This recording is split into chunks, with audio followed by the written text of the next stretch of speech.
French విప్లవం లేదంటే Russian revolution లో ఇక్కడ వీళ్ళు అవతలని కొట్టి చంపి రాష్ట్రం తెచ్చుకుంటారు వాళ్ళ టార్గెట్, కానీ మనం చంపి తెచ్చుకుంటాం.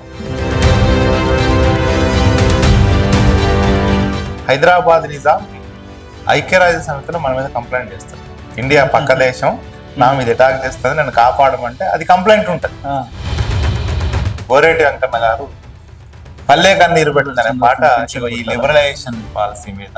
కుమ్మరి వాముల తుమ్మలు ములిసెను కమ్మరి కొలిమిల దుమ్ము వేరెను పెద్ద బారిస ముద్దు బారినది సారెల మగ్గము సడుగుది చేతి వృత్తుల సేతులిదిగిపాయే మా పల్లెల్లోన. అంటే జయశంకర్ గారు తెలంగాణ ఐక్యవేదిక పెడతారు. అన్నిటికన్నా ముఖ్యంగా భువనగిరి సభ, భువనగిరిలో ఒక సభ జరుగుతుంది, సూర్యాపేటలో ఒక సభ జరుగుతుంది, ఫైనల్ గా కాళోజీ గారు వరంగల్ డిక్లరేషన్ చేస్తాడు.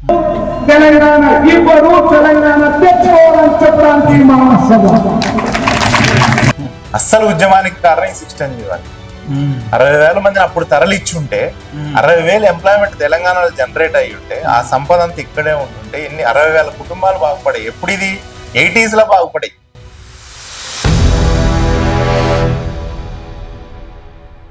సార్ నమస్తే. నమస్తే, good morning. Good morning sir. ఇవాళ టాపిక్ ఏంటంటే సార్, మామూలుగా ఈ తెలంగాణ మూమెంట్ అనేది 150 మార్క్స్ పేపర్ సార్. ఓకే. ఈ సిలబస్ అనేది కొత్తగా చదివే పిల్లలకు కొంచెం ఏంటంటే ఇబ్బందికరంగా ఉంటుంది చదవడం. అండ్ ఇంత చదవాలా 150 మార్క్స్ కి, ఈ 3 సెగ్మెంట్స్ ఏవైతే ఉన్నాయో వాటిని సింప్లిఫై చేసే ఉద్దేశంతో మిమ్మల్ని మళ్ళీ ఇక్కడ తీసుకురావడం జరిగింది సార్. సో ఇది సార్ మనకు 3 ఫేజెస్ ఉన్నాయి సార్. మనకు the idea of Telangana, mobilization phase and towards formation of Telangana state. ఈ మూడింటి గురించి సింపుల్ గా మీ నుంచి ఎక్స్ప్లెనేషన్ కోరుకుంటున్నాను ఇవాళ. అంటే గ్రూప్స్ లో 150 మార్క్స్, గ్రూప్ 2 ఆర్ గ్రూప్ 1 లో 150 మార్క్స్ పేపర్ ఉంది కంప్లీట్ గా. సార్ ఇవి కాకుండా తెలంగాణలో ఏ ఎగ్జామ్ జరిగినా, పోలీస్ కానిస్టేబుల్ కానీ, బీట్ ఆఫీసర్, రేపు ఎనీ అండ్ రెవెన్యూ డిపార్ట్మెంట్ అన్నిట్లలో సిలబస్ ఒకటే ఉంటది. సిలబస్ లో ఏం పెద్ద మార్పు రాదు. ఒకవేళ చాలా మంది గవర్నమెంట్ మారింది అని సిలబస్ మారుస్తారంటే వెయిటేజ్లు చేంజ్ కావచ్చు కానీ టాపిక్స్ ఏం మారవు. పాలసీ అయితే అసలు ఎట్లాంటి మార్పులు అయితే ఉండవు. సో 150 తెలంగాణ మూవ్మెంట్ కి సంబంధించిన సిలబస్ లో వాళ్ళు చాలా క్లియర్ గా మెన్షన్ చేస్తారు. ఒకసారి చాలా క్లియర్ గా ఏం మెన్షన్ చేసిందంటే 3 పార్ట్స్ గా డివైడ్ చేసినప్పుడు the idea of Telangana 1948 to 1970. అంటే ఇక్కడ రెండో పార్ట్ మొబిలైజేషన్ ఫేజ్, అంటే తెలంగాణ మూవ్మెంట్ కి సంబంధించిన స్టార్టింగ్ దగ్గర నుంచి 1990 అంటే లిబరలైజేషన్ దాకా, ఎల్పిజి తీసుకొచ్చేదాకా ఈ పార్ట్ చేసాం. తర్వాత ఏంటి, పొలిటికల్ ప్రాసెస్ ఏదైతే ఉంటుందో అంటే 1991 నుంచి మనం నెమ్మదిగా కొంచెం పొలిటికల్ ప్రాసెస్ కి పోతాం. అంటే దేవగౌడ లాంటి వాళ్ళు కొంత స్టేట్మెంట్స్ చేయడం లాంటి దగ్గర నుంచి మనం దీని ఏమంటే towards formation of Telangana state అంటాం. అంటే ఓవరాల్ ఇక్కడ కనుక చూస్తే ద ఐడియా ఆఫ్ తెలంగాణ అనేది 1948 to 70 పీరియడ్. ఈ సిలబస్ ని ఫస్ట్ చూద్దాం. అంటే 3 పార్ట్స్ లో, అంటే 3 పార్ట్స్ మనం ఏమనుకుందాం, 50-50 150 అనుకుందాం. వెయిటేజ్ అట్లా ఉండాలని రూల్ ఏం లేదు. సో ఇక్కడ first the idea of Telangana అని మనం కనుక ఒకసారి చూస్తే, ఈ ఐడియా ఆఫ్ తెలంగాణ ముందు అసలు తెలంగాణ మీద మనకు కొంత అవగాహన కావాలి. యాక్చువల్ గా మనం 1724 నుంచి 1948 దాకా హైదరాబాద్ నిజాం అని రూల్ చేస్తారు. హైదరాబాద్ నిజాం రూలింగ్ మీద మనకు అవగాహన లేకుండా తెలంగాణ మూవ్మెంట్ స్టార్టింగ్ మనం పెద్దగా చదవలేం, ఫోకస్ పెట్టలేం. ఎందుకంటే ముఖ్యంగా హైదరాబాద్ స్టేట్ కి సంబంధించిన సాలార్జంగ్ రిఫార్మ్స్, హైదరాబాద్ నిజాం పీరియడ్ లో ఉద్యోగాలకు సంబంధించిన అంశాలు మనకు ఫోకస్ అవుతాయి. సో మనకి ఇప్పుడు ఓవరాల్ గా మనం చూస్తే ఫస్ట్ ఏమి ఇచ్చింది ఇందులో, historical background, Telangana is distinctive cultural unit in Hyderabad and princely state. అంటే హైదరాబాద్ నిజాం పీరియడ్ లో తెలంగాణ కల్చర్ కి సంబంధించిన విషయాలు ఫోకస్ పెట్టాలి. అంటే తెలంగాణ కల్చర్ మీదనే ఫస్ట్ పార్ట్ అక్కడ ఇచ్చిండు. అంటే తెలంగాణలో క్యాస్ట్ సిస్టమ్ ఎట్లా ఉంటాయి, తెలంగాణ ఫెస్టివల్స్ ఎట్లా ఉంటాయి, తెలంగాణ ట్రైబ్ ఏంటి, వాళ్ళ ఇంపార్టెన్స్ ఏంటి అనేది ఇక్కడ చూస్తాం. సో ఇది ఇంకా సబ్జెక్ట్ పాయింట్ ఆఫ్ వ్యూ కాదు. సో ఇది కూడా geographical, cultural, socio and economical and features of people of Telangana, caste system, ఈ రెండు క్యాస్ట్ అండ్ కల్చర్ కి సంబంధించింది. నెక్స్ట్ ఇది కూడా థర్డ్ పార్ట్ కూడా అదే ఏంటి, ఇక్కడ tribes, religion, arts, crafts, language, dialects. అంటే తెలంగాణకి సంబంధించిన కల్చరు, తెలంగాణకి సంబంధించిన పబ్లిక్ మీద ఫోకస్ పెట్టిన ఏరియా ఇదంతా. అంటే తెలంగాణలో ఏ వృత్తులు చేస్తూ బతికారు పబ్లిక్, క్యాస్ట్ సిస్టమ్ ఎట్లా ఉంది, వాళ్ళ పండగలు ఏంటి, వాళ్ళ జీవన విధానం ఏంటి అనేది ఫోకస్ పెట్టండి ఇక్కడ కంప్లీట్ గా. సో ఆ తర్వాత administration in Hyderabad princely state and administrative reforms.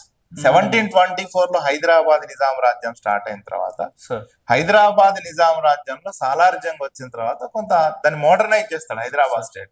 మీకు ఇక్కడ గుర్తుపెట్టుకోవాల్సిన అంటే హైదరాబాద్ స్టేట్ అంటే తెలంగాణ పూర్తిగా కాదు, మాత్రమే కాదు, తెలంగాణ, కొంత కర్ణాటక, కొంత మహారాష్ట్ర. సో ఈ హైదరాబాద్ రాజ్యం అంటే సపరేట్ దేశమే ఇది. ఈ సపరేట్ దేశంలో మనకి ఏం జరుగుతుంది అంటే సాలార్జంగ్ అనే ఆయన వచ్చిన తర్వాతనే కొంచెం మోడర్నైజ్ చేస్తాడు. సో సాలార్జంగ్ అంటే రోడ్లు వేయడం కానీ, పోస్టల్ డిపార్ట్మెంట్ కానీ, ఎక్స్పోర్ట్స్ అండ్ ఇంపోర్ట్స్ కానీ, రెవెన్యూ సిస్టమ్ చేంజెస్ కానీ, ఇవన్నీ మనం ఫోకస్ పెట్టాలి ఇక్కడ. అంటే అడ్మినిస్ట్రేటివ్ చేంజెస్ ఫోకస్ పెట్టినప్పుడు సాలార్జంగ్ ఇంకొక పెద్ద మిస్టేక్ ఏం చేస్తారంటే మోడర్నైజేషన్ లో భాగంగా మనకి నార్త్ ఇండియా నుంచి ఎంప్లాయీస్ ఇస్తారు. నార్త్ ఇండియా నుంచి ఎంప్లాయీస్ తెస్తే లోకల్ ఉన్న ఎంప్లాయీస్ ఉద్యోగాలు పోగొట్టుకొని కొంచెం ఘర్షణకు దిగుతారు. అక్కడ సాలార్జంగ్ పీరియడ్ తర్వాత అంటే లాస్ట్ 2 నిజామ్స్ అంటే మీర్ మహబూబ్ అలీ ఖాన్ అండ్ ఉస్మాన్ అలీ ఖాన్ పీరియడ్ లో మనకి ఏమైతా ఉంటదంటే ఈ పీరియడ్ లో మనకు కొంత ఘర్షణ జరుగుతుంది ఉద్యోగాల విషయంలో. అక్కడ ముల్కీ ఉద్యమం స్టార్ట్ అవుతుంది. అంటే వాస్తవంగా ఇక్కడ ముల్కీ అసలు తెలంగాణ ఉద్యమం ముల్కీ చుట్టూ తిరుగుతాం. కాకపోతే ఏంటంటే ఇక్కడ నిజాం పీరియడ్ లో ముల్కీకి రాష్ట్రం ఏర్పడ్డ తర్వాత ముల్కీకి కొంచెం తేడా ఉంది. హైదరాబాద్ లో ముల్కీ అంటే ఏంటంటే హైదరాబాద్ నిజాం రాజ్యం కన్నా ముందు కుతుబ్ షాహీలు రూల్ చేసేవాళ్ళు. కుతుబ్ షాహీల పీరియడ్ లోనే మనకి ముస్లిం పాలకులు డెక్కన్కి వస్తారు.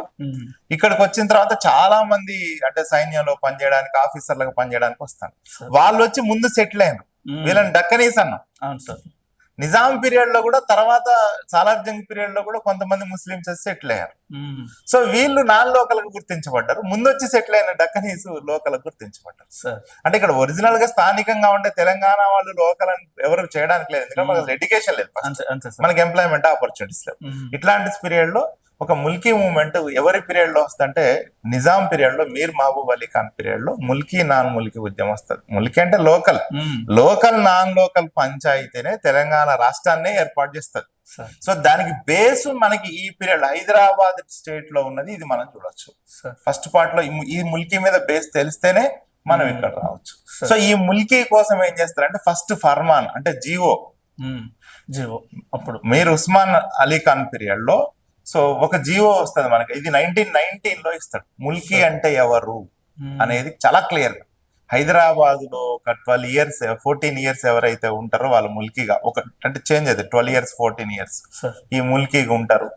హైదరాబాద్ అమ్మాయి వేరే అబ్బాయిని పెళ్లి చేసుకుంటే ఆ అమ్మాయి ముల్కీ గాని ఆయన ముల్కీ గాడు, వాళ్ళ పిల్లలు ముల్కీ గారు. ఆ అమ్మాయి బయటికి పోయి అంటే హైదరాబాద్ నుంచి బయటికి పోయి వాళ్ళ ఆయన చనిపోయినా డివోర్స్ అయినా మళ్ళీ వస్తే ఆమె ముల్కీ అవుతుంది. ఓకేనా? తర్వాత హైదరాబాద్ అబ్బాయి హైదరాబాద్ అమ్మాయిని పెళ్లి చేసుకుంటే ఆమె ముల్కీ అవుతుంది. చాలా క్లియర్ గా స్పష్టంగా ముల్కీ రూల్స్ అన్ని గైడ్ లైన్స్ అన్ని ఉంటాయి ఈ పీరియడ్ లో. సో ఆ పీరియడ్ లోనే ఎప్పుడైతే ముల్కీ మనకి అంటే 1919 తర్వాత 34 లో ఇంకో యాక్ట్ వస్తుంది. మీర్ మహబూబ్ అలీ ఖాన్ మీర్ ఉస్మాన్ అలీ ఖాన్ పీరియడ్ లో మనకి ముల్కీల మీద ఘర్షణ స్టార్ట్ అవుతుంది. ఆ తర్వాత హైదరాబాద్ లో లోకల్ వాళ్ళకి ప్రయారిటీ ఇచ్చిండ్రని హైదరాబాదీస్ అందరు కలిసి ద నిజాం సబ్జెక్ట్ లీగ్ అవసరం లేదు, ద నిజాం సబ్జెక్ట్ లీగ్ అని ఒక ఆర్గనైజేషన్ కూడా స్టార్ట్ చేస్తారు, నిజాం ప్రజల సంఘం అని. ఆ తర్వాత ఎంఐఎం పార్టీ వచ్చిన తర్వాత ఇది పక్కకి వెళ్ళిపోతుంది. ఇట్లాంటి పీరియడ్ లో ఈ ముల్కీ ఇక్కడ నుంచి ఇక్కడ దాకా అంటే ఎక్కడ నుంచి 1919 దగ్గర నుంచి 1948 దాకా ముల్కీకి సంబంధించిన ఇష్యూస్ మనం చూడాల్సి ఉంటుంది. అక్కడ ఇష్యూస్ కూడా మనం చూస్తాం. ఇక నెక్స్ట్ వచ్చేటప్పటికి 1948 సెప్టెంబర్ 17 తర్వాత ఏమవుతుంది అంటే హైదరాబాద్ రాజ్యాన్ని ఇండియన్ యూనియన్ లో మెర్జ్ చేస్తాం ఆపరేషన్ పోలోకి. ఎప్పుడైతే ఆపరేషన్ పోలో తర్వాత మెర్జ్ చేసినామో అంటే 48 లో హైదరాబాద్ రాష్ట్రం కలుస్తుంది. 52 లో ఫస్ట్ ఎలక్షన్ జరుగుతాయి. ఈ 48 నుంచి 52 మధ్యలో ఇద్దరు పరిపాలిస్తారు హైదరాబాద్ రాజ్యాన్ని. ఫస్ట్ పరిపాలించే ఆయన మిలిటరీ అడ్మినిస్ట్రేషన్ జయన్ చౌదరి పరిపాలిస్తారు. అంటే హైదరాబాద్ ఆపరేషన్ పోలో మొదటిగా వచ్చిన వ్యక్తి జయన్ చౌదరి కాబట్టి ఆయనకు మిలిటరీ అడ్మినిస్ట్రేషన్ ఇస్తారు. సో ఈ పీరియడ్ లో నాన్ లోకల్ కి ఈయన ఎంప్లాయ్మెంట్ జనరేట్ చేస్తారు మళ్ళీ. ఇక వెల్లోడి కేరళ నుంచి వచ్చిన వెల్లోడి మద్రాసు ఉమ్మడి రాష్ట్రంలో ఉన్న ఆంధ్రులకి ఎక్కువ ఉద్యోగాలు ఇస్తే అప్పుడే గొడవ మొదలవుతుంది మనకి. అంటే 1950 తెలంగాణ అప్పుడే హైదరాబాద్ ఫామ్ అయింది, అప్పుడే అన్యాయం జరుగుతుంది మనకి. వెల్లోడి పీరియడ్ లో కూడా ఘర్షణ అవుతుంది ముల్కీ విషయంలో. సో ఆ తర్వాత 1952 లో ఎలక్షన్స్ అయితే బూర్గుల గారి గవర్నమెంట్ వస్తుంది. కానీ వెల్లోడిని తీసుకొచ్చి ఏం చేస్తారంటే చీఫ్ అడ్మినిస్ట్రేటర్ అంటే సపోర్టింగ్ గా ఆయన అట్లనే అడ్వైజరీ కమిటీలో ఉంచేస్తారు. ఎవరు వెల్లోడి నడిపిస్తండి ఇక్కడ ఇండైరెక్ట్. ఇప్పుడు ఏం చేస్తారంటే వరంగల్ స్టూడెంట్స్ ఏం చేస్తారంటే మా ఉద్యోగాలు పోతాయని 1952 లో ముల్కీ ఉద్యమం స్టార్ట్ చేస్తారు. అంటే మనం ఇక్కడ దాకా ఏం చూస్తామంటే అప్ టు 1952 దాకా చూస్తాం. 1952 తర్వాత ఇక్కడ హైదరాబాద్ లో ఎట్లా బూర్గుల రామకృష్ణారావు గారి గవర్నమెంట్ ఎట్లా వచ్చింది, ఆయన పీరియడ్ లో 52లో ములికి ఉద్యమం వస్తుంది. దీన్ని మనం idli sambar go back movement అంటాం, గోంగూర గో బ్యాక్ మూవ్మెంట్ అంటాం, నాన్ ములికి గో బ్యాక్ మూవ్మెంట్ అంటాం. వరంగల్ స్టూడెంట్స్ స్టార్ట్ చేస్తారు, కాల్పులు జరుగుతాయి. ఓకేనా, కాల్పుల మీద జస్టిస్ జగన్మోహన్ రెడ్డి కమిటీ కూడా అపాయింట్ చేస్తాం. మీరు విషయం ఏంటంటే హైదరాబాద్ రాష్ట్రం ఫామ్ అయిన దగ్గర నుంచే ఒక 30-40 వేల మంది తెలంగాణలో చంపబడతారు. సో ఇక్కడ హైదరాబాద్ ఇండిపెండెంట్ స్టేట్ ఉన్న దగ్గర నుంచి అంటే 1948 ఇండిపెండెంట్ స్టేట్ అవుతుంది. సో అక్కడ నుంచి బూర్గుల రామకృష్ణారావు గారు సీఎం అవుతాడు. బూర్గుల రామకృష్ణారావు గారు సీఎం అయినప్పుడే వరంగల్ కాలేజీలో ఇన్సిడెంట్ అవుతుంది. ఆ తర్వాత ఉద్యమం హైదరాబాద్ కు వస్తుంది. సిటీ కాలేజ్ దగ్గర అంటే పోలీసులు ఫైరింగ్ కూడా చేస్తారు, చనిపోతారు కొంతమంది. దాని మీదనే justice Jaganmohan Reddy committee appoint చేస్తారు. ఈ జగన్మోహన్ రెడ్డి కమిటీ అపాయింట్ చేస్తుంది. ఆ జగన్మోహన్ రెడ్డి కమిటీ రిపోర్ట్ ఏమిచ్చింది అనేది మనం చూడాలి. ఓకేనా. సో ఇదే పీరియడ్ లో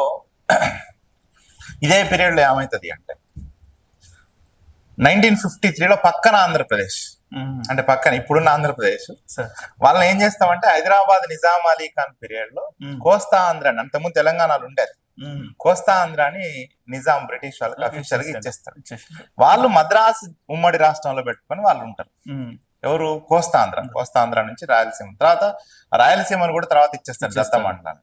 సో వాడు మద్రాసు రాష్ట్రంలో పెట్టుకుంటే ఈ మద్రాసులో ఉన్న తెలుగు వాళ్ళు మాకు సపరేట్ రాష్ట్రం కావాలని 1912 నుంచే పంచాయతీ మొదలు పెడతారు. 1912 నుంచి వాళ్ళు అట్లా పంచాయతీలు చేసి గొడవలు చేసి చేయంగా పొట్టి శ్రీరాములు గారు హంగర్ స్ట్రైక్ చనిపోవడంతో 1953లో వాళ్ళకు రాష్ట్రం అవుతుంది. అయితే వాళ్ళు దేనికోసం రాష్ట్రం గొడవ పడతారు? భాష ఆధారంగా రాష్ట్రంగా, లింగ్విస్టిక్ స్టేట్ అంటే ఎప్పుడైతే మద్రాస్ నుంచి భాష ఆధారంగా ఒక రాష్ట్రం ఏర్పడ్డదో దేశవ్యాప్తంగా గొడవలు మొదలైతాయి.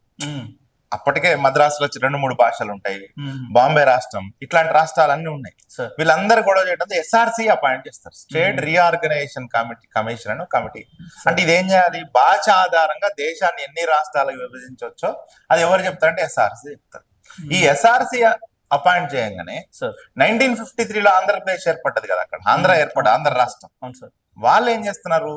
అక్కడ అధికారం రాని కమ్యూనిస్టులు, ఇక్కడ అధికారం రాని కమ్యూనిస్టులు కలిపి విశాలాంధ్ర అని కొత్త కాన్సెప్ట్ తీసుకొస్తారు. నిన్నేమో భాషా ప్రయుక్త రాష్ట్రం, ఇప్పుడు భాషా ప్రాతిపదిక రాష్ట్రం.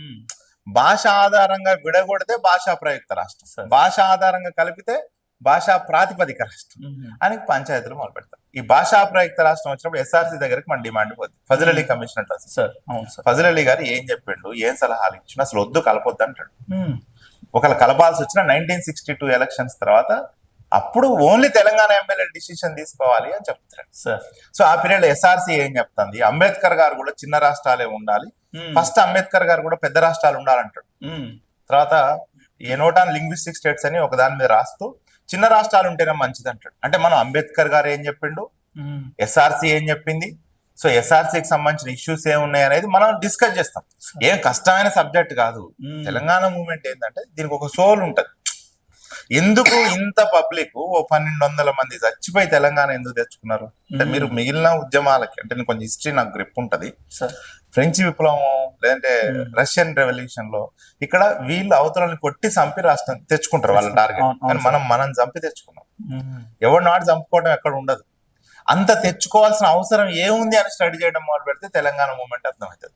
ఓన్లీ మార్క్స్ కోసం, ఎగ్జామ్ కోసం కాకుండా ఇది మన బేస్. మన వాళ్ళు, మన ముందు జనరేషన్ 69 నుంచి కొట్లాడి వచ్చిన కంటే ఆ సోల్ తెలిస్తే మూవ్మెంట్ అర్థమవుతుంది.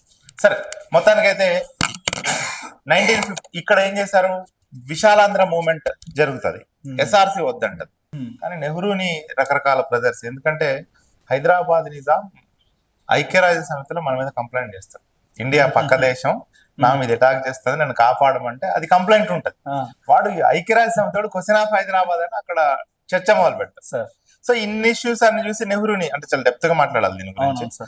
నెహ్రూ ఫైనల్ గా ఏం చేస్తారంటే అటు నుంచి నలుగురు, ఇటు నుంచి నలుగురు పెద్ద మనుషులు పిలిచి ఒక పెద్ద మనుషులు ఒప్పందం చేసి 2 రాష్ట్రాలు మెర్జ్ చేస్తారు. దాన్ని మనం జెంటిల్మెన్ అగ్రిమెంట్ అంటాం, పెద్ద మనుషులు ఒప్పందం. యాక్చువల్లీ ఈ ఒప్పందంలో చాలా అన్యాయం జరుగుతుంది. అసలు పేరు దగ్గరనే అన్యాయం. మనం తెలంగాణ ఆంధ్రప్రదేశ్ లేదా తెలంగాణ ఆంధ్ర రాష్ట్రం అడుగుతాం. అసలు ఆంధ్రప్రదేశ్ ఇస్తారు వాళ్ళు. మీరు అన్యాయం ఫస్ట్ అన్యాయం ఆడబడ్డది, పేరే లేదు. అసలు తెలంగాణని ఓడి లేకుండా రాష్ట్రం ఫామ్ చేశారు. వాళ్ళు వచ్చి మనతో కలుస్తున్నారు, మనం పోయి కలుస్తున్నాం. అయినా సరే జెంటిల్మెన్ అగ్రిమెంట్ జరిగింది. ఈ జెంటిల్మెన్ అగ్రిమెంట్ కి సంబంధించిన ఇష్యూస్ ఏమేమి ఉన్నాయి, ఆంధ్రాకి సంబంధించిన జెంటిల్మెన్ అగ్రిమెంట్ లో మనకి ఇచ్చిన హామీలు, చాలా హామీలు ఇస్తారు. అసలు ఏమంటారంటే జెంటిల్మెన్ అగ్రిమెంట్ నీలం సంజయ్ రెడ్డి లాంటి వాళ్ళు మీరు ఎక్కడ సంతకం పెట్టమంటే అక్కడ సంతకం పెడతాం అని పెట్టి యాక్సెప్ట్ చేస్తారట. ఎందుకు పెడతారంటే అసలు నువ్వు అమలు చేయని దానికి సంతకం ఏదైనా చేస్తున్నా, నిజంగా చేసేటోడు ఆలోచిస్తాడు. చేయని ఒకటి ఇష్టం వచ్చినట్టు చేసి జెంటిల్మెన్ అగ్రిమెంట్ చేస్తారు. ఈ జెంటిల్మెన్ అగ్రిమెంట్ ని మనం a note on Telangana safeguards తోటి పార్లమెంట్ లో పెడతాం. తెలంగాణ రక్షణల చట్టం అని పెడతాం. ఆ రక్షణలన్నింటినీ ఒక్కొక్కదాన్ని ఉల్లంఘిస్తారు. అదే నెక్స్ట్ పార్ట్. సో ఈ పీరియడ్ ఏమైందంటే ఆంధ్ర నుంచి మైగ్రేషన్స్ బాగా పెరుగుతాయి. అంటే ఏంటి, ఆంధ్రాలో ఎంఆర్ఓ క్యాడర్ వాడిని తీసుకొచ్చి తెలంగాణలో ఏం చేస్తానంటే కలెక్టర్ని చేస్తాను. ఉర్దూలో ఉన్న ఇంగ్లీష్ రెవెన్యూ రికార్డ్స్ ఇంగ్లీష్ లోకి మారుస్తాను. మనకు అసలు ఉర్దూ రాదు, ఇంగ్లీష్ అసలే రికార్డ్స్ అన్ని వాళ్ళకి అనుకూలంగా మారిపోయాయి. తెలుగు కూడా లేదు, తెలుగు కూడా అసలు లేదు. ఇంకోటి జోక్ ఏంటంటే అఫీషియల్ లాంగ్వేజ్ ఇంగ్లీష్, ఓకేనా, అఫీషియల్ లాంగ్వేజ్ ఇంగ్లీష్, బోధనా భాష అంటే మీడియం మాత్రం తెలుగు. మనకేమో తెలుగు ఉస్మానియా యూనివర్సిటీ పెట్టి మనకు తెలుగు మీడియం స్కూల్స్ లేవు, ఇంగ్లీష్ అసలే తెలియదు. సో ఇప్పుడు తెలుగు టీచర్లు మనకు లేరు, ఇంగ్లీష్ వచ్చిన లేడు. దీంతో టీచర్లు అందరూ ఆంధ్ర నుంచి మైగ్రేట్ అవుతారు, రెవెన్యూ డిపార్ట్మెంట్ మైగ్రేట్ అవుతారు. అసలు ఇక్కడ క్వాలిఫైడ్ లేరని మొత్తం ఆంధ్ర నుంచి పోతున్నారు. సో ఎంతమంది వచ్చినారు మీరు జస్ట్ మాట్లాడదాం దాని తర్వాత ఎంతమంది వచ్చినారు. సో ఇట్లాంటి పరిస్థితులు ఏమైందంటే 1956 లో రాష్ట్రం ఏర్పాటు చేసుకున్నాం జెంటిల్మెన్. కానీ వెంటనే తెలంగాణకు సంబంధించిన ఏవైతే రూల్స్ అది మనకి ఏమైనా హక్కులు ఇచ్చారో అవన్నీ వైలేషన్ అవుతాయి. సో ఆ పరిస్థితుల్లోనే కేటీపీఎస్ లో పంచాయతీ అవుతుంది. కొత్తగూడెం ధర్మల్ పవర్ స్టేషన్ లో ఇష్యూనే ముల్కీ మూమెంట్, కొలిశెట్టి రామదాస్ గారని ఇల్లెందుకు సంబంధించిన ఒక వ్యక్తి, ఆయన స్టార్ట్ చేస్తాడు. సార్ మనకి ఏమి ఇచ్చిండ్రు, ఏం గుంజుకుంటారు, మన ఉద్యోగాలు ఎందుకు పోతాయి అనేది అక్కడ స్టార్ట్ అయిన తర్వాత రవీంద్రనాథ్ అని ఖమ్మంలో ఒక స్టూడెంట్ హంగర్ స్ట్రైక్ చేస్తాడు. అక్కడి నుంచి 1969 తెలంగాణ ఉద్యమం స్టార్ట్ అవుతుంది. అయితే 1969 తెలంగాణ ఉద్యమం ప్రారంభంలో రక్షణల ఉద్యమం, సపరేట్ తెలంగాణ అడగం, రక్షణల కోసమే చేస్తాం. నెక్స్ట్ వచ్చేటప్పటికి ఏం చేస్తారంటే మర్రిచెన్నారెడ్డి గారు ఎంటర్ అవుతాడు. ఎంటర్ అయిన కాడి నుంచి ప్రత్యేక తెలంగాణ ఉద్యమం, జై తెలంగాణ ఉద్యమంగా 1969. అంటే ఈ 1969 మూవ్మెంట్ ఎందుకు స్టార్ట్ అయింది, ఎట్లా స్టార్ట్ అయింది, రక్షణల ఉద్యమం ఏంది, ప్రత్యేక తెలంగాణ ఉద్యమం ఎక్కువ ఫోకస్ పెట్టాల్సిన ఏరియా. తెలంగాణ ఉద్యమానికి సంబంధించిన కాన్సెప్ట్ మొత్తం 1969 ఉద్యమంలో ఉంటుంది. ఈ 1969 ఉద్యమంలో ఉన్నప్పుడు కొంచెం నెక్స్ట్ 1969 ఉద్యమం అదంతా నడుస్తున్నప్పుడు ఆమె ఏంటంటే తెలంగాణ ప్రజా సమితి ఎవరైనా మర్రిచెన్నారెడ్డి గారు ఏర్పాటు చేయడం, ఆయన మూవ్మెంట్ లోకి రావడం. ఇదే పీరియడ్ లో ఆంధ్ర ఉద్యోగస్తుల్ని తీసుకుపోతామని వేరే అంటే వాళ్ళు తరలిస్తామని జీవో నెంబర్ 36, ఈ జీవో నెంబర్ 36 ని కొట్టేస్తుంది కోర్టు, ఓకేనా. సో అంటే తెలంగాణకు సంబంధించిన రక్షణలన్నీ పోతాయి. ఇట్లాంటి కాలంలోనే ఇందిరాగాంధీ గారు హైదరాబాద్ వచ్చి తెలంగాణకు రక్షణలు కల్పిస్తూ 8 పాయింట్ ఫార్ములా అష్టసూత్ర పథకం ఇస్తారు. సో కొంత అష్టసూత్ర పథకం వస్తుంది. ఇదే పీరియడ్ లో మర్రిచెన్నారెడ్డి గారు పార్టీని తర్వాత నెమ్మదిగా కాంగ్రెస్ తోటి చేసుకొని ఆయన కాంగ్రెస్ లో మెర్జ్ చేసుకుంటాడు. ఈ పార్ట్ అంతా చదువుతాము. సో ఇక్కడ కోర్టు కూడా మనకు అనుకూలమైన తీర్పులు ఇవ్వదు. కోర్టు కూడా ఎక్కడ ముల్కీ జడ్జిమెంట్స్ అంటాం, చిన్న బ్రెడ్ అని ఇంకొక లాయర్ కుప్పుస్వామి లాయర్స్ వీళ్ళెవరు మనకి ఫేవర్ గా తీర్పులు ఇవ్వకపోవడం తోటి ప్రాబ్లం అవుతుంది. సో ఇట్లాంటి కాలంలో ఏమైందంటే 1969 మూమెంట్ పివి నరసింహారావు గారు సీఎం చేసి తెలంగాణ నుంచి చేసి ఆ 1969 ఉద్యమాన్ని ఆపిస్తారు ఇందిరా గారు. ఆగిన తర్వాత ఈయన రావడం తోటి ఈయన 2 టార్గెట్ చేస్తాడు. అంటే ఇందిరాగాంధీ గారు ఎష్యూరెన్స్ ఇస్తారు, నువ్వు కోర్టుకు పో నరసింహారావు, నేను చూసుకుంటాను. కానీ ఈయన కోర్టుకు పోయి ముల్కీ మీద కేసు మళ్ళీ రీఓపెన్ చేపిస్తే ముల్కీ కాన్స్టిట్యూషన్ రాజ్యాంగబద్ధం అని తీర్పు వస్తుంది. ఆంధ్రాలో కోపం వస్తుంది, ఓకేనా. నెక్స్ట్ తెలంగాణలో ఈయన ల్యాండ్ రిఫార్మ్స్ యాక్ట్ ఇస్తాడు, భూగరిష్ట పరిమితి చట్టం చేసి భూస్వాముల దగ్గర భూములు గుంజుకుంటాడు. దీంతో కోపం వస్తుంది. అంటే ఇది క్యాస్ట్ ఈక్వేషన్స్. ఈయన మీకు వ్యతిరేకంగా ఆంధ్రాలో ఒక ఉద్యమం స్టార్ట్ చేస్తారు, దాన్నే జయాంధ్ర ఉద్యమం.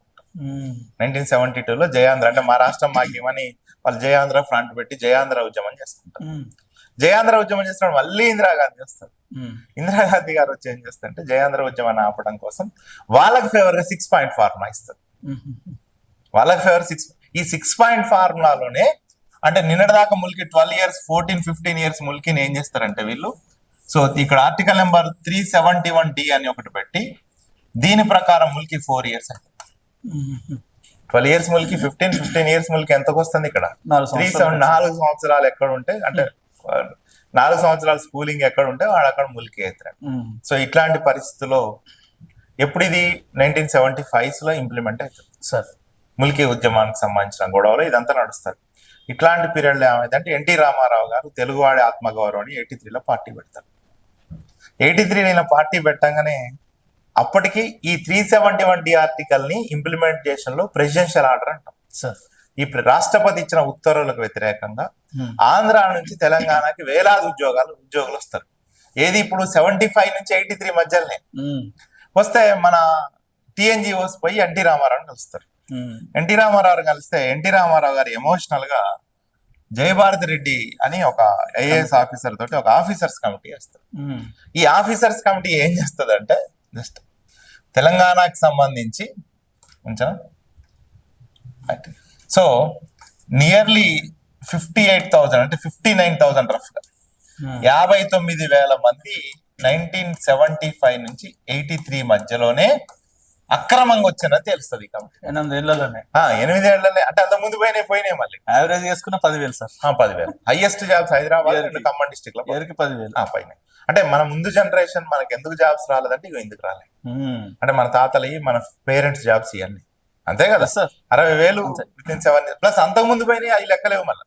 ఇది ఎప్పుడు ఇది 8 75 కన్నా ముందు మళ్ళీ జరిగిన అన్యాయం అట్లనే ఉంటుంది. అసలు తెలంగాణ ఉద్యమమే ఉద్యోగాలు నిధులు నీళ్లు నియామకాలు అంటంలో నియామకాలే చాలా కీలకమైన పాత్ర.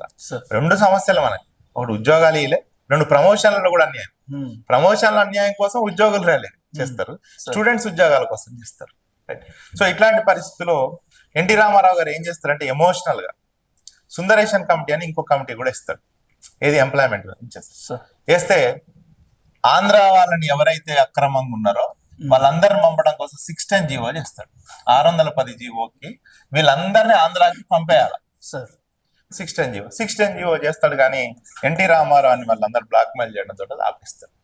610 జీవో మీదనే ప్రొఫెసర్ జయశంకర్ గారు బుక్ రాసిండు దీని మీద, వైలేషన్స్ మీద. అస్సలు ఉద్యమానికి కారణం ఈ 610 జీవో అని.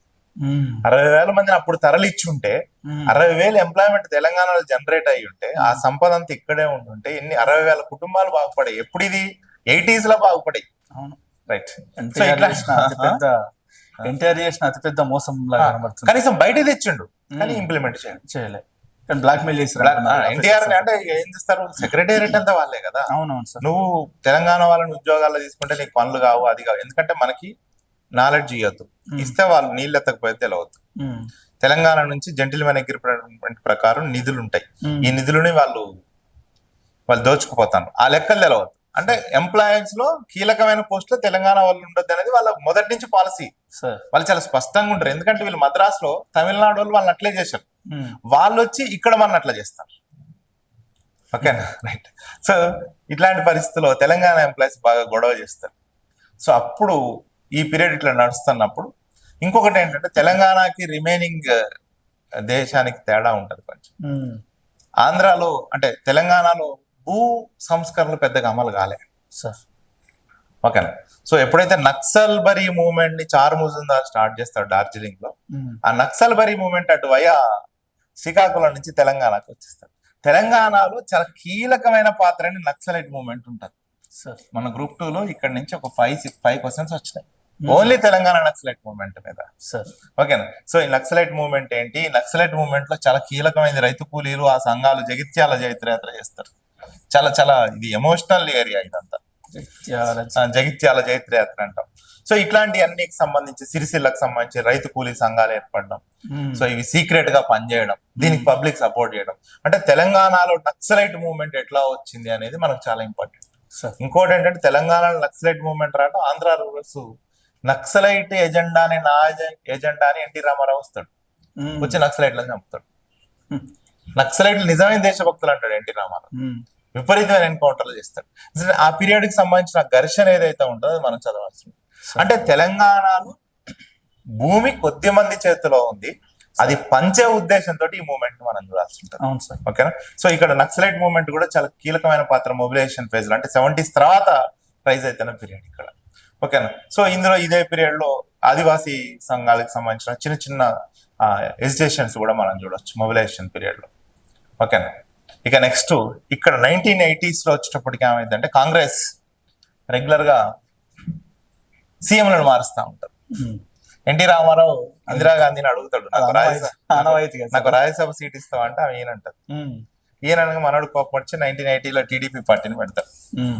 టీడీపీ పార్టీ పెట్టక ముందు జలగం వెంగళరావు గారు అనేట ఆయన తెలుగు తల్లి అనే కాన్సెప్ట్ తీసుకొస్తారు. అంటే అసలు తెలంగాణ కనపడదు వీళ్ళకి, మా తెలుగు తల్లికి మల్లెపూ దండ మొదలు పెడతారు. ఆ తెలుగు తల్లి అనే కాన్సెప్ట్ తీసుకొచ్చినప్పుడు ఇక తెలుగు అనే జాతి అనే కాన్సెప్ట్ తీసుకొచ్చి తెలంగాణని అంచేస్తారు. నీకు తెలంగాణ ఇప్పుడు మనం ఎవరు తెలుగు వాళ్ళం. అవును సార్. అందుకని ఆ పీరియడ్ లో ఇక్కడ నోషన్ ఆఫ్ తెలుగు జాతి and separation of Telugu identity, Telangana identity. Telugu తల్లి అనే కాన్సెప్ట్ ఎప్పుడైతే వచ్చిందో తెలంగాణ అనే ఒక రూపాన్ని లేకుండా చేయాలని ప్రయత్నం చేస్తున్నారు. ఒక తెలుగు తల్లి విగ్రహాన్ని కూడా పెట్టి మన తల్లి ఏమని పెట్టారు. భాషలకు తల్లి, తమిళ తల్లి, ఇంగ్లీష్ తల్లి, అసలు వినడానికే కష్టంగా ఉంది. కానీ వాళ్ళు అట్లా ఎమోషనల్ గా బాండింగ్ క్రియేట్ చేయడం కోసం చేస్తూ తెలంగాణ నుంచి ఎట్లాంటి వ్యతిరేకత లేకుండా చేసే ప్రయత్నం ఎన్టీ రామారావు టీడీపీ పార్టీ పెట్టిన తర్వాత వస్తుంది. సో ఈ చాప్టర్ లో మనం తెలంగాణకు సంబంధించి, అంటే ఆంధ్రప్రదేశ్ లో రీజనల్ పార్టీస్ ఏమొచ్చినా అవి చూస్తాం. ఎన్టీ రామారావు గారు చేసిన అన్యాయం చాలా పెద్ద తెలంగాణ. ఓకేనా. సో ఈ తెలంగాణకి రియల్ ఎస్టేట్, తెలంగాణ సంబంధించిన కాంట్రాక్టర్స్ ఆంధ్ర నుంచి వస్తారు. ఈ పీరియడ్ లో విపరీతమైన దోపిడీ జరుగుతుంది. సినిమా ఎంటర్టైన్మెంట్ మొత్తం అట్లా వాళ్ళ చేతిలో, ఫైనాన్స్ కూడా వాళ్ళ చేతికి పోతుంది. ఇట్లాంటి పరిస్థితుల్లో తెలంగాణకి సంబంధించిన భాష, ఎస్పెషల్లీ మన యాస, తెలంగాణ డైలెక్ట్ అంటాం మనం, తెలంగాణ యాసకు సంబంధించి దీనికి బాగా అన్యాయం జరుగుతుంది. అంటే ఇక్కడ కార్పొరేట్ ఎడ్యుకేషన్ హాస్పిటల్స్ వాళ్ళకి ఎట్లా పోయినాయి, తెలంగాణ డైలెక్ట్ అండ్ కల్చర్ మీద డైరెక్ట్ తెలుగు అనే పేరుతోటి మన పండగల్ని ఎట్లా అవమానించారు అనే ఏరియాని ఇక్కడ మనం చూడాల్సి ఉంటుంది. అంటే కల్చర్ మీద దాడి చేస్తాడు ఎన్టీ రామారావు పీరియడ్ లో, డైరెక్ట్ గా కల్చర్ మీద అటాక్ జరుగుతుంది. మీరు ఎంత 36 విగ్రహాలు, స్టాచ్యూస్ 36 విగ్రహాలు నియర్లీ పెడతారు. ఎక్కడ ట్యాంక్ బండ్ పైన మనలో 8 మెంబర్స్ ఉంటారు. అసలు మనకి సిఆర్ రెడ్డి ఆంధ్ర యూనివర్సిటీకి ఏం సంబంధం? సిఆర్ రెడ్డి విగ్రహం ఉంటుంది. ఉస్మానియా యూనివర్సిటీ వైస్ ఛాన్సలర్ విగ్రహం ఉంటుంది. అంటే మనకు అసలు ఎక్కడ తెలంగాణ నాయకులకి అంత త్యాగం చేసిన బూర్గుల గారికి సంబంధించి కూడా ఎక్కడ ఉంటుంది విగ్రహాలు కూడా మనం ఎక్కడ బూర్గుల విగ్రహాలు చూడొచ్చు. ఈవెన్ ఆంధ్ర ఫార్మేషన్ కి సంబంధించిన పొట్టి శ్రీరాములు గారి విగ్రహాలు చూస్తాం, కానీ హైదరాబాద్ ని పోరాడిన బూర్గుల విగ్రహాలు ఏం కనిపించదు. అంటే ఇదంతా అన్యాయాన్నే ఫోకస్ పెట్టాలి మనం. సిలబస్ మొత్తం మీద తెలంగాణకి రకరకాల పేర్లతోటి, అది తెలుగు జాతి అనే పేర్లతోటో లేదంటే ఇంకా అభివృద్ధి అనే పేరుతోటి మనకు జరిగిన అన్ని చూడాల్సి ఉంటుంది. సో ఈ పీరియడ్ లో ఇండియాలో ఏం జరుగుతుందంటే 1990లో పివి నరసింహరావు గారు ప్రైమ్ మినిస్టర్ అయిన తర్వాత ఎల్పిజి తీసుకొస్తాడు. అంటే ఆర్థిక సంస్కరణలు తెలంగాణ గ్రామీణ వ్యవస్థని డైరెక్ట్ గా దెబ్బతీస్తాయి, తెలంగాణ వృత్తుల్ని దెబ్బతీస్తాయి. అంటే కోలా లాంటి కంపెనీలు డైరెక్ట్ మన ఊర్లోకి వచ్చేస్తాయి. వృత్తులు అన్ని పైన ప్లాస్టిక్ వస్తుంది. మల్టీనేషనల్ కంపెనీలు, మీరు గోరేటి వెంకన్న గారు పల్లె కన్నీరు పెడుతుందనే పాట ఈ లిబరలైజేషన్ పాలసీ మీద రాయబడ్డ పాట. అంటే వ్యవసాయ రంగం నెగ్లెక్ట్ చేయబడుతుంది. వ్యవసాయ రంగం నెగ్లెక్ట్ చేస్తారు. విదేశీ పెట్టుబడుల కింద బాగా పెట్టుబడులు వస్తాయి. తెలంగాణ ఉన్న గ్రామీణ ప్రాంతాల్లో వృత్తులన్నీ ధ్వంసం అవుతాయి. సో దాని ఇంపాక్ట్, తెలంగాణ లిబరేషన్ ఇంపాక్ట్ ఎట్లుంది అనేది మనం చూడాలి. దాని వల్ల ఏమొస్తున్నాయి అంటే రీజనల్ డిస్పారిటీ, ప్రాంతీయ అసమానతలు వస్తున్నాయి. అంటే ఒకే రాష్ట్రంలో ఉన్న తెలంగాణ, ఆంధ్రప్రదేశ్ ని మనం చూసినాం అనుకోండి, ఈ ప్రాంతం బాగా ఆర్థికంగా డెవలప్ అయింది, తెలంగాణ ఆర్థికంగా వెనుకబాటుతాను. అంటే దీన్ని రీజనల్ డిస్పారిటీస్ అంటాం, ప్రాంతీయ అసమానతలు పెరుగుతాయి. ఈ ప్రాంతీయ అసమానతలు ఎక్కడొస్తున్నాయి? ఎడ్యుకేషన్ లో వస్తుంది, ఎంప్లాయ్మెంట్ లో వస్తుంది, పొలిటికల్ పవర్, అడ్మినిస్ట్రేషన్, అన్నిట్లలో వాళ్ళు మన ఏ విధంగా దోపిడీ చేసిండ్రు అనేది చూడవచ్చు. ఇట్లాంటి పీరియడ్ లోనే తెలంగాణలో కొంచెం కులాలకు సంబంధించిన 2 ఉద్యమాలు చూడవచ్చు.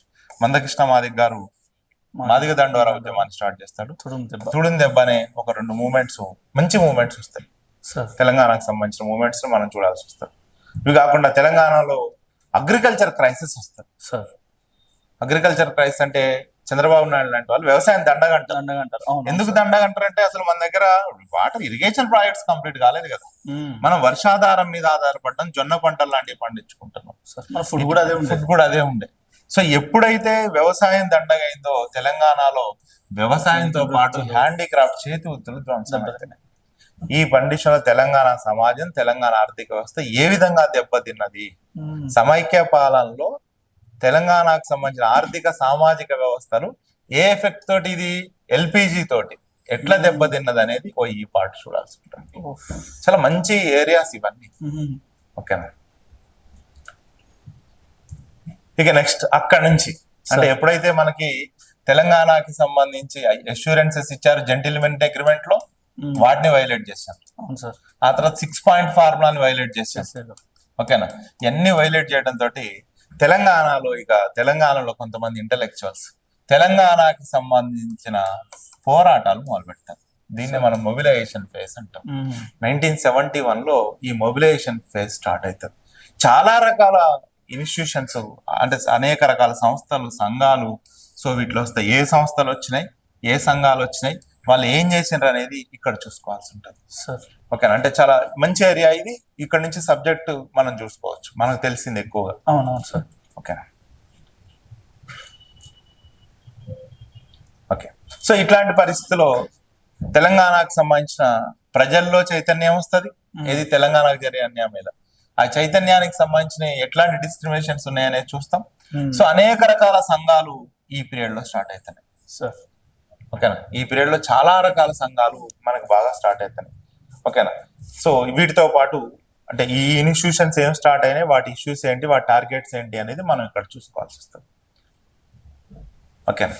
సో ఇట్లాంటి వాటిలో మనకి ఎక్కడ మెయిన్ గా ఇంట్రెస్ట్ వస్తుంది అంటే 1983లో మొబిలైజేషన్ ఫేజ్ ఎక్కడ స్టార్ట్ అయిందో చెప్తా చూడండి.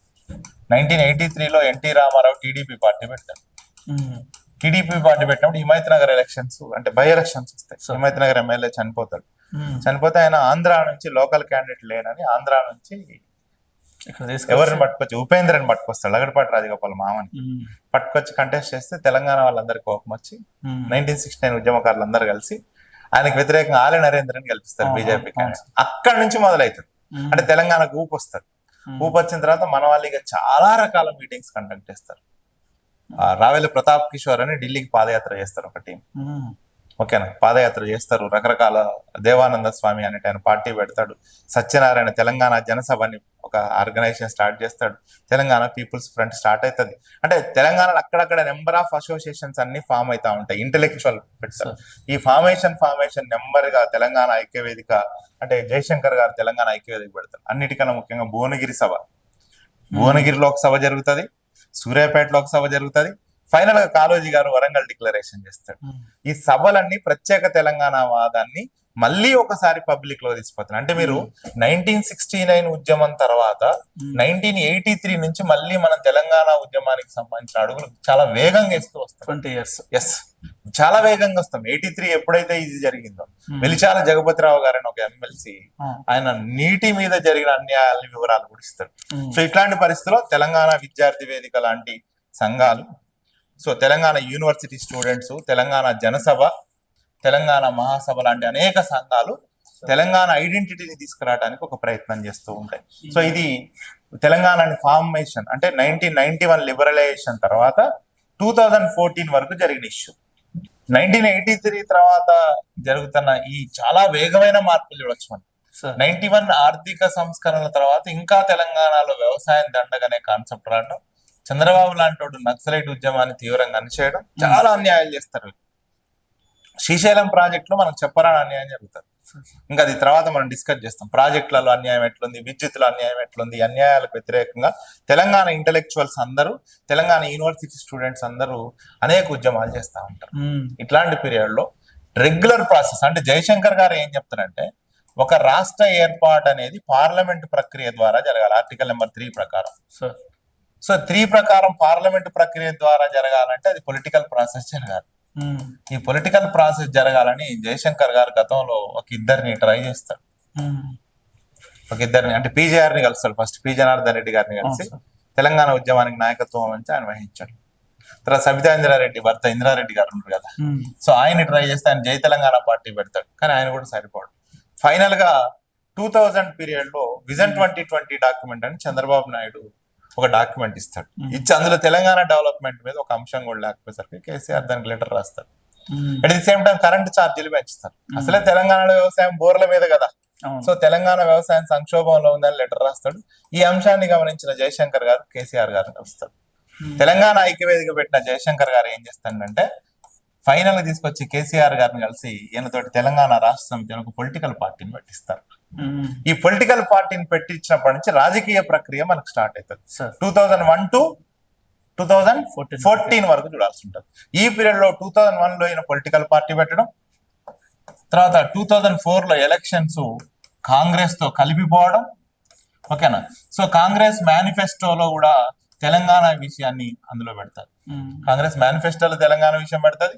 At the same time CMP అంట కామన్ మినిమం ప్రోగ్రామ్ అని కాంగ్రెస్ యూపీఏ గవర్నమెంట్ లో కామన్ మినిమం ప్రోగ్రామ్ కూడా సో తెలంగాణ విషయం పెట్టడం తోటి స్టేట్ అండ్ సెంట్రల్ గవర్నమెంట్ లో జాయిన్ అవుతాడు కేసీఆర్ గారు. కేంద్ర ప్రభుత్వంలో మంత్రి పదవులు తీసుకుంటారు, రాష్ట్రంలో హరీష్ రావు లాంటి 6 మంత్రి పదవులు తీసుకుంటారు. సో ఇట్లాంటి పరిస్థితుల్లో ఈయన పోయిన తర్వాత వాళ్ళు ప్రణబ్ ముఖర్జీ కమిటీ అపాయింట్ చేస్తారు కాంగ్రెస్. ప్రణబ్ ముఖర్జీ కమిటీ అపాయింట్ చేసి తర్వాత పట్టించుకోకపోవడంతో కేసీఆర్ గారు కోపంతో ఏం చేస్తున్నారు, ముఖ్యంగా రాజశేఖర రెడ్డి గారు ఏం చేస్తున్నారంటే టీఆర్ఎస్ నుంచి పార్టీ ఫిరాయింపును ప్రోత్సహిస్తారు 2004 నుంచి 9 పీరియడ్. దీంతో కేసీఆర్ గారు 2009 ఎలక్షన్స్ లో టీడీపీ తోటి సిపిఐ తోటి సిపిఎం తో పొత్తు పెట్టుకుని మహాకూటమిని ఏర్పాటు చేసుకుంటారు. So plus TRS. సో ఈ ఎలక్షన్ లో టీడీపీ కొంత టీఆర్ఎస్ డ్యామేజ్ అవుతుంది. అంటే ఫస్ట్ 2004 ఎలక్షన్స్ లో వీళ్ళకి 26 వస్తాయి, 2009 ఎలక్షన్స్ లో జస్ట్ 9 ఎంపీస్, అంటే 10 వస్తాయి, 10 ఎమ్మెల్యేలు వస్తాయి. ఇక్కడ 5 ఎంపీలు వస్తాయి, ఇక్కడ 2 ఎంపీలు వస్తాయి. డ్యామేజ్ అయిన పీరియడ్ ఏమైందంటే సుప్రీంకోర్టు హైదరాబాద్ ఫ్రీ జోన్ అని చెప్పి ఒక జడ్జిమెంట్ ఇస్తారు. హైదరాబాద్ ఫ్రీ జోన్ అంటే ఇందిరాగాంధీ గారు 6 పాయింట్ ఫార్ములా ఇస్తారు కదా, 6 పాయింట్ ఫార్ములాలో 14 అని ఒక అంశం ఉంటది, 14లో ఎఫ్ అని ఒక అంశం ఉంటది. హైదరాబాద్ సిటీ పోలీస్ రాష్ట్రంలో ఎవరైనా సరే ఇక్కడికి వచ్చి రిక్రూట్మెంట్ జరగవచ్చు అని హైదరాబాద్ సిటీ పోలీస్, హైదరాబాద్ జిల్లా వరకు దీని ఫ్రీ జోన్.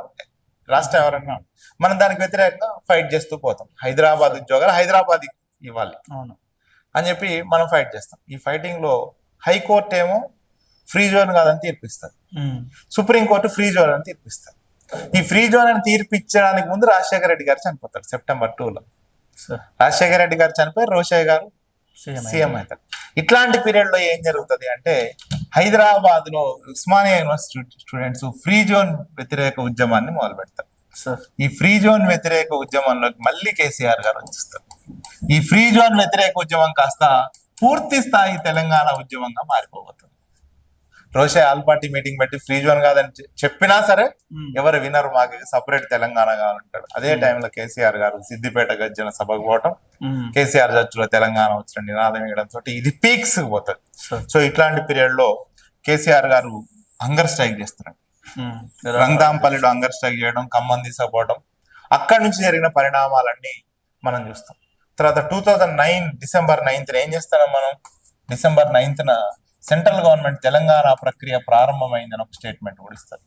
దీంతో తెలంగాణలో సంబరాలు అంబరాన్ని అంటుతాయి. కానీ వేళ్ళకి ఏంటంటే మళ్ళీ December 23 ఇంకా ప్రక్రియ స్టార్ట్ కాలేదు, విల్ బి ప్రాసెస్ అంటారు. ఓకేనా, అనగానే మళ్ళీ మనం ఏం చేస్తున్నామంటే ఇప్పుడు ఇక పొలిటికల్ పార్టీలు అన్నిటిని పక్కకు పెట్టి ప్రొఫెసర్ కోదండరామ్ గారి నేతృత్వంలో టీజేఏసీని స్టార్ట్ చేస్తాం. ఇది పొలిటికల్ జేఏసీ. పార్టీలు జెండాలు ఎజెండాలు పక్కకు పెట్టాలి. కంప్లీట్ గా అన్ని పార్టీలు ఒక తాటి మీద ఉండి తెలంగాణ సాధన లక్ష్యంగానే పనిచేయడమే టీజేఏసీ పనిచేస్తుంది. 2009 to 2013 అంటే నియర్లీ 14 దాకా అనుకుందాం. టీజేఏసీ అనేక రకాల కార్యక్రమాలు, నిరసన కార్యక్రమాలు తెలియజేస్తా ఉంటారు. ఈ పీరియడ్ లో టీజేఏసీ ఇట్లా చేస్తున్నాం అంటే తెలంగాణ ఉద్యమంలో ఆల్ పొలిటికల్ పార్టీస్ అంటే టిఆర్ఎస్ కంప్లీట్ తెలంగాణ కోసం, కాంగ్రెస్ ఏం చేసింది అనేది మనం మొదటి నుంచి చూడాలి. అంటే 1956 నుంచి 2014 దాకా కాంగ్రెస్ ఏం చేసింది తెలంగాణ కోసం అనేది ఇక్కడ ఒక పార్ట్. బీజేపీ యాక్చువల్ గా 1997 దాకా బీజేపీ కూడా యునైటెడ్ ఆంధ్రప్రదేశ్ కోసం ఫైట్ చేస్తారు. కానీ 1997 లో ఏం చేస్తుందంటే కాకినాడ రెజల్యూషన్ లో ఒక ఓటు 2 రాష్ట్రాలని తెలంగాణ ఇస్తామంటారు. కానీ తర్వాత 2000లో ఛత్తీస్గఢ్ జార్ఖండ్ ఇస్తారు కానీ మనది ఇయ్యరు. సో ఇట్లాంటి వాటిలో లెఫ్ట్ పార్టీస్ ఏంటి, టీడీపీ ఏం చెప్పింది, ఎంఐ ఏం చెప్పింది అంటే తెలంగాణ మూవ్మెంట్ కి సంబంధించి తెలంగాణ స్టాండ్ మీద ఏ పొలిటికల్ పార్టీస్ ఎట్లా పనిచేస్తున్నాయి అనేది ఇక్కడ ఒక మన టాపిక్. ఓకే, సో వీటితో పాటు జాయింట్ జేఏసీకి సంబంధించిన ప్రోగ్రామ్స్ ఏమి ఉన్నాయో ఒకసారి చూడాలి. అంటే సాగరహారం, సకల జనుల సమ్మె, మిలియన్ మార్చ్, వంట వార్పు, అంతే కదా. ఢిల్లీలో సంసద్ యాత్ర లాంటి యాత్రలు టీజేఏసీ ప్రొటెస్ట్ చేస్తుంది, అన్ని పొలిటికల్ పార్టీల ద్వారా చేస్తుంది. అంటే టీజేఏసీకి సంబంధించిన కార్యక్రమాలు ఏవైతే ఉంటాయో ఆ కార్యక్రమాలన్నింటినీ చాలా ఫోకస్ పెట్టి మనం చదవాల్సి ఉంటుంది. వీటితో పాటు తెలంగాణ కోసం శ్రీకాంతాచారి దగ్గర నుంచి మొదలు పెడితే ఎవరెవరు చనిపోయారు తెలంగాణ కోసం అనేది మనం ఒకసారి చూడాలి సిలబస్. అంటే suicides for the cause of Telangana అది ఒకసారి చూడాలి. దీని తర్వాత తెలంగాణకు సంబంధించినంత వరకు కల్చర్, మళ్ళీ ఒకసారి కల్చర్ సంబంధించిన అంటే తెలంగాణ ఉద్యమంలో గద్దర్ లాంటి వాళ్ళు, నందిని సిద్ధారెడ్డి లాంటి వాళ్ళు కథలు రాయడం, పాటలు పాడడం, వీటికి సంబంధించినవి ఆర్గనైజేషన్స్, రసమై బాలకృష్ణ, ధూమ్ధామ్ లాంటివన్నీ ఈ పాటలో చూడాల్సి ఉంటుంది. ఎన్ఆర్ఐలు ఎంత సపోర్ట్ చేస్తారనేది చూడాలి. సో ఫైనల్ గా తెలంగాణకు సంబంధించినంత వరకు ఓకే. నెక్స్ట్ ఫైనల్ గా వచ్చేసరికి యూపీఐ ఏం చేస్తుందంటే 2013 అంటే 14 గవర్నమెంట్ ని వాళ్ళు రద్దు చేయాలంటుంటారు. 13 నుంచి ప్రాసెస్ స్టార్ట్ చేస్తూ ఆల్ పార్టీ మీటింగ్ పెడతారు. అన్ని పార్టీలు పిలిచి తెలంగాణ మీద మీ అభిప్రాయం ఏంటి చెప్పమని 2012 ప్రాసెస్ మొదలు పెడతారు. పెట్టిన తర్వాత యాంటోనీ అంటే సిడబ్ల్యూసి ఒక డెసిషన్ తీసుకుంటే తెలంగాణ 10 జిల్లాలతో కూడిన తెలంగాణ. ఈ మధ్య కాలంలో అంటే 2009 కేసీఆర్ హంగర్ స్ట్రైక్ తర్వాత రాష్ట్ర ఏర్పాటుకి మధ్యలో 2010లో శిక్షణ కమిటీ కూడా అపాయింట్ చేస్తాం. అది ఒక టైం పాస్ కమిటీ అయితే అది ఏం చెప్పింది ఏంట్లా అనేది మనం చూద్దాం. సో ఆ తర్వాత విభజన కోసం అంటే తెలంగాణ రాష్ట్రాన్ని ఏర్పాటు చేయాలని కాంగ్రెస్ వర్కింగ్ కమిటీ ఎప్పుడైతే నిర్ణయించుకున్నారో దానికోసం విభజన కమిటీగా, పార్టిషన్ కమిటీగా ఆంటోనీ కమిటీని వేస్తారు. ఆంటోనీ కమిటీ అందరిని కలుస్తారు. దీని మీదనే గ్రూప్ ఆఫ్ మినిస్టర్స్ అంటే అనేక రకాల మంత్రులందరినీ కలిపి ఒక గ్రూప్ ఆఫ్ మినిస్టర్స్ కూడా వేస్తారు.